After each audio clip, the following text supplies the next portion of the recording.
வணக்கம் நண்பர்களே, வாழ்க வளமுடன். டாக்டர் பாலகிருஷ்ணன், கோவையிலிருந்து இந்த பதிவுங்க. நேற்றுக்கு லக்னத்தை பற்றி நம்ம பார்த்தோம். இன்றைக்கி ஒருத்தர் வர்றாருங்க. வந்துட்டு என்னங்க ஒரே பண கஷ்டமாக இருக்குது, ஒரே ஃபைனான்ஷியல் இஷ்யூவாக இருக்குது, கடனாக இருக்குது, லைஃப் எப்படிங்க போகும் அப்படின்னு கேட்குறாரு. அப்போ என்னென்னா ரொம்ப சிம்பிளுங்க, ரொம்ப ரொம்ப சிம்பிள். அவருடைய இரண்டாவது வீடு தனம், வாக்கு, குடும்பம் அப்படின்னு சொல்லுவாங்க. இந்த ரெண்டாவது வீட்டில் என்ன மாதிரி பிளானட்ஸ் இருக்குன்னு பார்க்கணும். அந்த பிளானட் சுபகிரகமா பாவகிரகமான்னு பார்க்கணும். அடுத்ததாக அது என்ன நட்சத்திரத்தில் இருக்குது,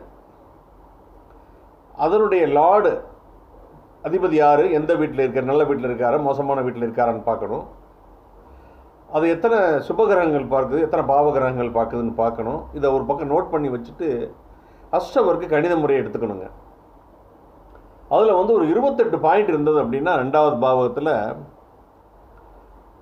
அப்படியே வண்டி ஓடிட்டு இருக்குங்க. இழுத்துக்கோ பிடிச்சிக்கோ, இழுத்துக்கோ பிடிச்சிக்கோ, இழுத்துக்கோ பிடிச்சிக்கோன்னு ஓடிட்டு இருக்குங்க. ஒரு 30 பாயிண்ட் இருந்தால் பணம் சரளமாக போயிட்டுருக்குங்க. ஒரு 35 பாயிண்ட் இருந்தால் பண கஷ்டமே வராதுங்க. வந்தாலும் பக்கத்து வீட்டுக்காரன், அண்ணா ஒரு 1 லட்ச ரூபா நான் கொடுத்துருக்கேண்ணா, ஊருக்கு போகிற பத்திரமா வைங்க, அடுத்த வாரம் அடுத்த மாதம் வாங்கிக்கிறேன்னு சொல்லிட்டு போவாங்க. இந்த மாதிரி இருக்கும். பணம் சரளமாக புழக்கம் இருக்கும். தனம், வாக்கு, குடும்பம். குடும்பமும் நல்லாயிருக்கும், தனமும் நல்லாயிருக்கும், சொல்லக்கூடிய வார்த்தைகளை காப்பாற்றுவார். இந்த 28க்கு கீழே இருந்தது அப்படின்னா 25 இருந்ததுன்னு வைங்க, வேலைக்கு போனாலும் சரி, பிஸ்னஸ் பண்ணாலும் சரி, மாதம் பூரா வருஷம் பூரா இழுத்துக்கோ பிடிச்சிக்கோ, இழுத்துக்கோ பிடிச்சிக்கோ, இழுத்துக்கோ பிடிச்சிக்கோன்னு தான் இருக்கும்.